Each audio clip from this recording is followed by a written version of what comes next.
Here she is now, Ellen DeGeneres. Alright, so today we're going to talk about something a little different. We're going to talk about history.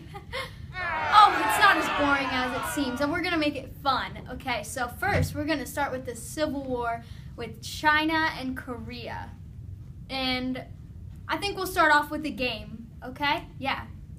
Okay, so now we'll play a game with the Civil War. Who wants to play Heads Up? Me!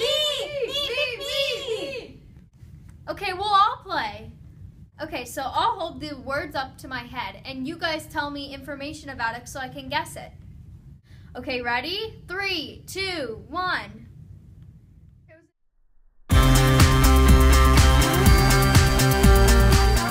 China. It combined peasant land and labor. It tried to increase productivity. Collectivization. Yeah!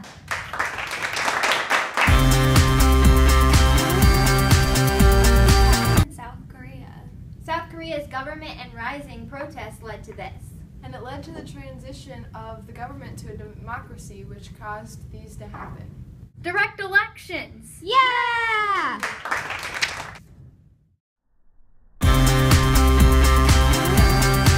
Communes led to these. It produced steel and other products. In China. I know this one. Backyard industries. Yeah!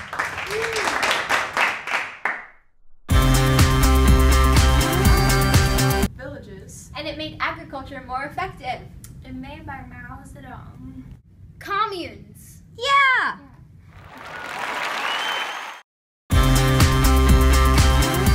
Program encouraging people to make an effort. And to increase farming and industrial output.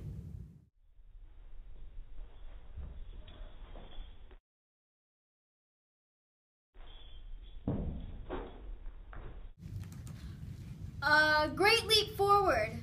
Yeah! We got them all. Woo! Now for our segment, Kid Ink. These are real letters and pictures that you guys sent us. The first one's from a boy in Korea. Looks like this. Where's our artist? Come on down. All right, so tell us about this beautiful picture that you drew.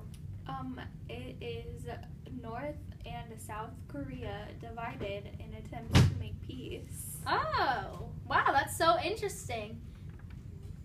What does this line in the middle mean then? It's the 38th parallel. Okay. And what is it for? To separate them. Oh, okay, well that's very neat. So did this line move throughout the war, or what happened exactly? Well, first, North Korea attacked and invaded South Korea. This stirred the USA and UN to provide troops to help South Korea fight back. Then South Korea started gaining more land, but North Korea fought back. In the end, they ended up where they started at the 30th parallel, and in 1953, both sides signed an armistice, and the demilitarized zone was formed. Oh, well how interesting. Thank you so much for sharing. So now, here's our second picture. This was drawn by a little girl from China. And yeah, we'll have her come on down. Where is she? Oh, well, come on down. So tell us about this picture. Well, it's my interpretation of the United States and China after they set up a formal diplomatic relation. Oh, how neat. I thought it was pretty cool. Yeah, very good art. Thank you. So how did this relation form? Well, the United States thought it would be good to what they called play the China card, and so that way they would trap the Soviets in their communism with strong China in the east and NATO in the west. And then, a year later, our president of the United States visited the ruler of China in Beijing. Ah, fun facts every day.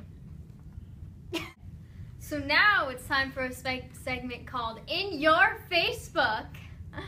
Okay, our first person is Mao Zedong. Where are you? So, Mr. Zedong, I found this one on your Facebook. Could you you explain it to me, please? I'm just a tad bit confused and worried. Well, this represents the Great Leap Forward. I see that. It represents it quite literally. Indeed, I am making a great leap forward. But Mr. Zedong, sir, I thought that the Great Leap Forward didn't actually work. I thought that the Great Leap Forward sent communist China backward. Well, Ellen, you could put it that way, but I created many communes and gained peasant support. Yes, you did. But what about all the people in the back of the picture? Oh yes, those are just some starving peasants. No big deal. There's almost 50 million there. How is that a no big deal to you? I am making my own great leap forward, and if some die of hunger, then they will. But I still must prevail, as I did with my cultural revolutions and smaller communes. I must say, Mr. Zedong, you look quite happy leaping. I was very excited to make the great leap forward and help China. All right, the next picture I found is from Zhang Jishi. Where is he? So, Mr. GC, I'm a little confused because I found this on your Facebook, and I'm not sure what it's supposed to be. Ellen, this was an embarrassing time. Oh, was it one of those weird phases like 7th graders? No, this was when I lost the Civil War in China. So you just left? That seems sort of lame. I fled to Taiwan, but things improved a lot after that. How so? Your appearance seems to have changed quite a bit. I can tell that's for sure. In Taiwan, I ruled with martial law, and everyone obeyed me. It was great for a long time. And then something bad had happened, right? Well, in the late 1980s, we had to let opposite parties exist.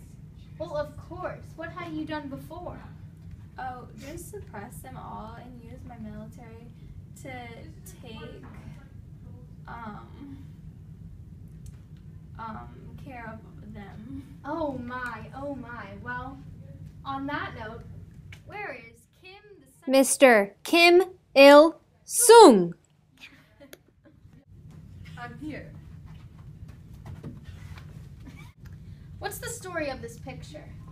One of my loyal North Korean citizens created this photo for me, so I reposted it on my Facebook. And I picked it for my In Your Facebook because it appears that you are definitely in Syngman Rhee's face. I want to rule all of Korea, and I will. But how will you do that? Defeat Syngman Rhee.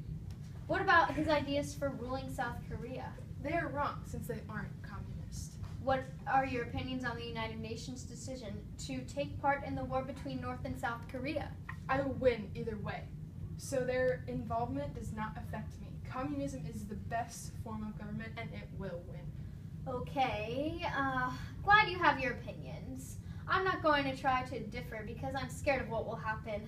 Next is Syngman Rhee here. No, I will crush him. Hello, Ellen. Hi, Mr. Rhee. I found this picture on Kim Il-sung's Facebook. I wanted to get your feelings on it. Well, Kim Il-sung and I. obviously don't get along, and this picture seems to demonstrate that. Kim Il-sung doesn't seem affected by the UN's involvement. How do you feel? I am very glad that they have decided to support our cause and try to push back the communist North Korea. How does this picture make you feel? I dislike it, but I also dislike Kim Il-sung. so it is understandable. Thank you, and good luck beating North Korea. I heard that. Uh-oh. Oh, no, I didn't mean that. But on a different note, is the Dalai Lama here? He fled once we communists conquered Tibet. Sore loser.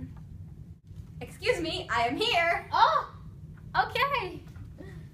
Wow. Oh, hello. I was stalking your Facebook and I found this picture. I'm sort of confused. Well, after Tibet was taken over by communist rule, I just felt it was morally wrong to stay there. So you rode a horse? Well, no, I left the country. Some say that I fled, but I don't think that's right. It insinuates negativity. Really, I just removed myself from the unmoral situation.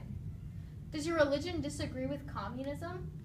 I disagree, and I am the religious leader, so I needed to set a good example. How hard is it to be such an important figure in religion? I enjoy it, but I cannot be in countries that are ruled by unmoral standards, so I fled from Tibet. Well, I hope you continue to purify and spread your religion. Thank you. Goodbye. Now for our segment, Epic or Fail. We're going to be discussing different battles. These were the main focus points of the war for communism that was happening in Asia, particularly in Vietnam, Laos, and Cambodia. So, do you think this is going to be an epic or a fail? Or an epic fail? Epic! In 1945, Korea was divided along the 38th parallel into a Soviet-occupied North and an American-occupied South. In the summer of 1950, North Korea invaded South Korea and forced them to retreat around Pusan. Then the UN and USA forces pushed back and invaded North Korea, advancing to the Yalu River. In the late fall and early winter of 1950 to 1951, Chinese and North Korean forces pushed the UN and South Korea back to the 37th parallel. By 1953, both nations ended where they started, at the 38th parallel, no net gain.